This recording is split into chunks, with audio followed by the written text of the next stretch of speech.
हुन्छ, म तपाईलाई एउटा रमाइलो कथा सुनाउँछु। एकजना मान्छे थिए। उनी साह्रै अल्छी थिए। एक दिन उनी बाटोमा हिँडिरहेका थिए। अचानक उनले एउटा ठूलो आवाज सुने।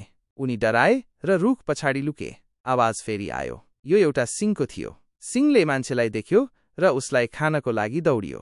मान्छे डराएर भागे। उनी भाग्दा भाग्दै एउटा खाल्डोमा खसे।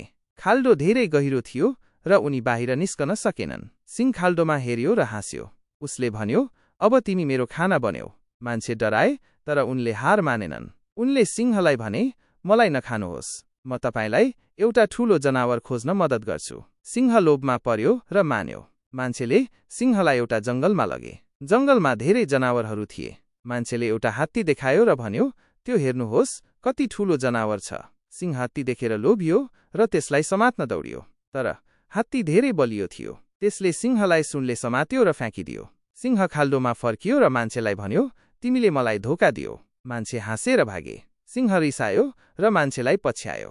तर मान्छे छिटो दौडिरहेको थियो। सिंहले उसलाई समात्न सकेन। मान्छे आफ्नो घर पुग्यो र ढोका बन्द गर्यो। सिंह बाहिर रिसाइरहेको थियो।